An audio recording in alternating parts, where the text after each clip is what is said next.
അലമീൻ, ഒരു കോളേജിൻ്റെ ആകെ വേദനയായി, അതോടൊപ്പം തന്നെ ആ കുടുംബങ്ങളുടെ എല്ലാവരുടെയും വേദന തളം കെട്ടി നിൽക്കുന്ന ഇടത്താണ് അലമീൻ ഇപ്പോൾ നിൽക്കുന്നത്. ഒന്നാം വർഷ വിദ്യാർത്ഥികളാണ്, മിടുക്കരായ വിദ്യാർത്ഥികളെന്നാണ് doctor Mariyam Varkey, Vandanam medical college principal തന്നെ പറയുന്നത്. പൊതുദർശനത്തിനുള്ള ഒരുക്കങ്ങളൊക്കെ അവിടെ പൂർത്തിയായോ? അവിടെ എത്തുന്ന ആളുകൾ, ഒപ്പം മാതാപിതാക്കൾ, അവരുടെയൊക്കെ ദൃശ്യങ്ങൾ നമ്മൾ കാണുന്നുണ്ട്. അമീൻ.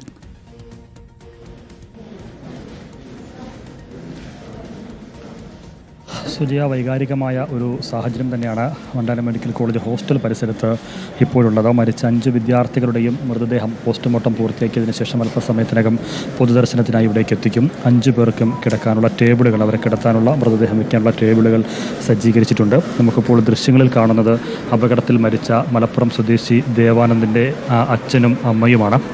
ഒപ്പം സഹോദരൻ, അദ്ദേഹത്തിൻ്റെ കസിൻ ബ്രദറും ഒപ്പമുണ്ട്. അവരെ മരണവിവരം അറിഞ്ഞ് ഇവിടേക്ക് എത്തുകയായിരുന്നു. അവരെല്ലാവരും ഇപ്പോൾ കോളേജ് ഹോസ്റ്റലിലുണ്ട്. അധ്യാപകരാണ്. അവരെ പിടിച്ച് ഇപ്പോൾ ഈ മൃതദേഹം ഇപ്പോൾ പോസ്റ്റ്മോർട്ടം പൂർത്തീകരിച്ച് അല്പസമയത്തിനകം ഇവിടേക്ക് എത്തിക്കുമെന്നുള്ളതുകൊണ്ട് അവരെ കൂടി ഇവിടേക്ക് എത്തിച്ചിരിക്കുകയാണ്. അവർ 3 പേരും, ദേവാനന്ദൻ്റെ അച്ഛൻ, അമ്മ, ഒപ്പം കസിൻ ബ്രദർ, നിർവികാരരായി കരഞ്ഞു കലങ്ങിയ കണ്ണുകളുമായിരിക്കുന്ന കാഴ്ച. അവർ മാത്രമല്ല, ഇവിടെയുള്ള അധ്യാപകരും മറ്റ് വിദ്യാർത്ഥികളുമൊക്കെ സമാനമായ രീതിയിൽ തന്നെയാണ്.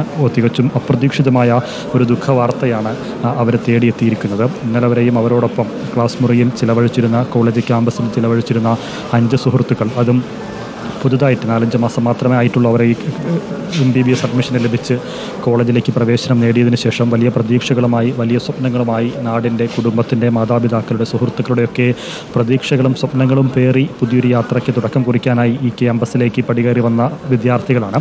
പുതിയ സൗഹൃദ വലയങ്ങളുണ്ടാക്കി അവർ ആ സൗഹൃദ വലയത്തിൽ ആസ്വദിച്ച് പോവുകയായിരുന്നു. അതിൻ്റെ ഭാഗമായി ഇന്നലെ സിനിമയ്ക്ക് പോയതാണ് ക്ലാസ് കഴിഞ്ഞ്. അതിനിടയിലാണ് ഒട്ടും പ്രതീക്ഷിക്കാത്ത ഒരു അപകടം. അത് ഒരു ക്യാമ്പസിൽ നിന്നുള്ള 5 പേരെ തട്ടിയെടുത്ത് കൊണ്ടുപോയിരിക്കുന്നു. 4 പേർ ഗുരുതരാവസ്ഥയിൽ ആശുപത്രിയിൽ കഴിയുന്നു. ഒരിക്കലും കോളേജ് അധികൃതരോ വിദ്യാർത്ഥികളോ നാട്ടുകാരോ ഒന്നും കേൾക്കാൻ ആഗ്രഹിക്കാത്ത, കാണാൻ ആഗ്രഹിക്കാത്ത, സാക്ഷ്യം വഹിക്കാൻ ഒരിക്കലും ആഗ്രഹിക്കാത്ത, അങ്ങനെ പ്രതീക്ഷിക്കുക പോലും ചെയ്യാത്ത അവിചാരിതമായ ദുഃഖകരമായ ഒരു സാഹചര്യം, ഒരു അന്തരീക്ഷം, അത് തന്നെയാണ് വണ്ടാനം മെഡിക്കൽ കോളേജ് ഹോസ്റ്റൽ പരിസരത്ത് ഇപ്പോഴുള്ളത്.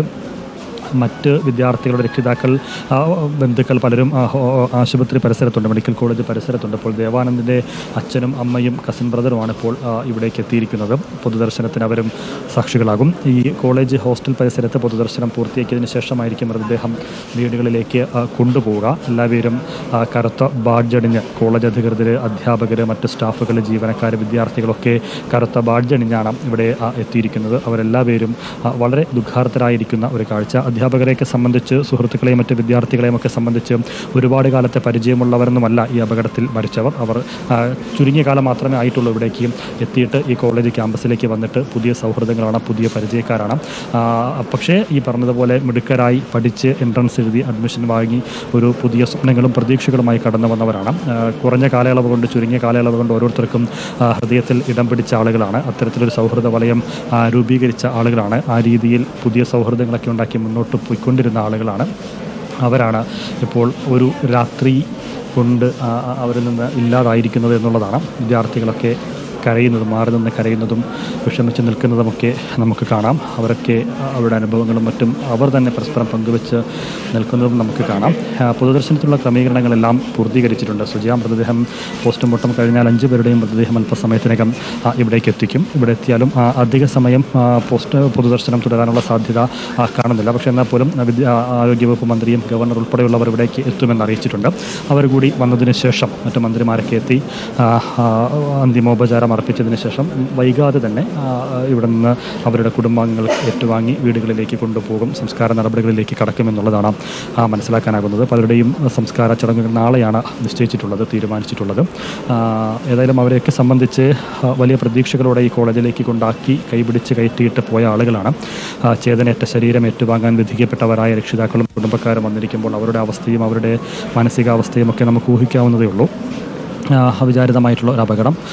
ഇന്നലെ വൈകുന്നേരം ഏതാണ്ട് 9-9:30 ഈ അപകടം ആലപ്പുഴയിൽ സംഭവിക്കുന്നത്. സിനിമയ്ക്ക് പോകുമ്പോഴുണ്ടായ അപകടമാണ്. അപകടത്തിൻ്റെ കാരണം എന്താണ് എന്നുള്ളത് കൃത്യമായ ഒരു വിവരം ലഭ്യമായിട്ടില്ലെങ്കിലും പലതരത്തിലുള്ള സാഹചര്യങ്ങൾ, പല ഘടകങ്ങളാണ് അതിന് എൻഫോഴ്സ്മെൻറ്റ് അധികൃതരും അതുപോലെ തന്നെ RTO ഉദ്യോഗസ്ഥരും ഓഫീസർമാരുമൊക്കെ പറയുന്നത്. ഒന്ന്, കാലപ്പഴക്കം ചെന്ന വാഹനമാണ്. ഒപ്പം വാഹനം ഓടിച്ചിരുന്ന വിദ്യാർത്ഥി 5 മാസം മാത്രമേ ആയിട്ടുള്ളൂ ലൈസൻസ് ലഭിച്ചിട്ട്. സ്വാഭാവികമായും അതിൻ്റെ ഒരു പരിചയക്കുറവും അനുഭവ സമ്പത്തും അതും ഒരു പ്രശ്നമായിട്ടുണ്ട്. ഇത് മാത്രമല്ല, 14 വർഷം പഴക്കമുള്ള ടവേരയാണ്. അതുപോലെ തന്നെ ഈ ഇടിയുടെ ആഘാതത്തിൽ വാഹനത്തിൽ ഉള്ളിലുണ്ടായിരുന്നവർ അത് ഓവർലോഡ് ആയിരുന്നു. സാധാരണ സഞ്ചരിക്കുന്നതിലും അധികം പേർ കുട്ടികളായതുകൊണ്ട് അവർ എല്ലാവരും കൂടി ഒന്നിച്ച് യാത്ര ചെയ്തതാകണം. ആ ഒരു ഓവർലോഡും ഒപ്പം കാലപ്പഴക്കവും പിന്നെ വാഹനത്തിന് വിസിബിലിറ്റി പ്രശ്നങ്ങളും ഉണ്ടായിട്ടുണ്ടാകാം. ഇന്നലെ നല്ല മഴയായിരുന്നല്ലോ. ഇതെല്ലാം കൂടി ചേർന്ന് അവരെ ഈ ദുരന്തത്തിലേക്ക് എത്തിച്ചു എന്ന് വേണ്ടേ മനസ്സിലാക്കാൻ. അങ്ങനെ തന്നെയാണ് മോട്ടോർ വാഹന വകുപ്പ് അധികൃതരും എൻഫോഴ്സ്മെൻറ്റ് RTO അധികൃതരുമൊക്കെ പറയുന്നത്. ഒന്ന് മഴയുണ്ടായിരുന്നു, ശക്തമായ മഴയുണ്ടായിരുന്നു. റോഡിൽ വെള്ളം തളം കെട്ടി നിൽക്കാനുള്ള സാഹചര്യവും തെന്നലുണ്ടാവാനുള്ള സാധ്യത വളരെ വലുതായിരുന്നു. ആ സാധ്യത നിലനിൽക്കുകയും ചെയ്തിരുന്നു.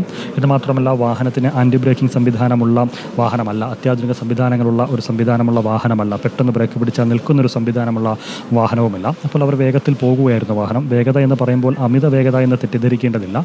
പക്ഷേ നമുക്ക് സ്വാഭാവികമായും ഒരു വാഹനം പെട്ടെന്ന് കടന്നു പോകുമ്പോഴുണ്ടാകുന്നൊരു വേഗത നമുക്ക് ഊഹിക്കാവുന്നേ ഉള്ളൂ. ആ ഒരു വേഗത അത് അത്യാവശ്യം വേഗമായിരുന്നു എന്നുള്ളത് സംശയമില്ല. പക്ഷേ അമിത വേഗതയാണ് അപകട കാരണമെന്ന് ആരും പറയുന്നില്ല. അങ്ങനെ അമിത വേഗതയിൽ പോകാൻ പറ്റുന്നൊരു റോഡോ സാഹചര്യമോ അതിന് കണ്ടീഷനുള്ള ഒരു വണ്ടിയോ ഒന്നുമല്ല ആ കാറ് എന്നുള്ളതാണ് മറ്റൊരു ഘടകം. അപ്പം വേഗതയിൽ പോകുന്നു, പെട്ടെന്ന് ബ്രേക്ക് പിടിക്കുമ്പോൾ അത് നിൽക്കാതെ വണ്ടിയിലെ ബ്രേക്കിംഗ് സംവിധാനവും ടയറുമൊക്കെ ലോക്കായി വെട്ടിത്തിരിഞ്ഞ് ബസ്സിനടിയിലേക്ക് ബസ്സിന് മുന്നിലേക്ക് വാഹനം ചെന്ന് കയറുകയായിരുന്നു, കാർ ചെന്ന് കയറുകയായിരുന്നു എന്നുള്ളതാണ് പ്രാഥമികമായി നിഗമനവും അത്തരത്തിലൊരു വിലയിരുത്തലാണ്.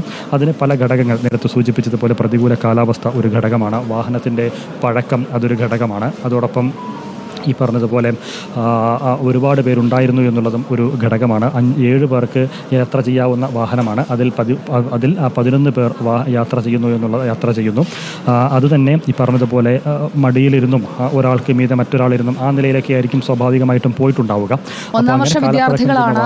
11 വിദ്യാർത്ഥികൾ ഈ കാറിലുണ്ടായിരുന്നു. അപകട സമയത്ത് അതിൽ 5 പേരുടെ മരണമാണ് ഇപ്പോൾ നാടിനെ നടുക്കുന്ന ഒരു ദുരന്തമായി മാറുന്നത്. ബാക്കി പരിക്കേറ്റവർ, ഗുരുതരമായി പരിക്കേറ്റവരുണ്ട്. അവരൊക്കെ ചികിത്സയിലാണ്. നമുക്കിതേ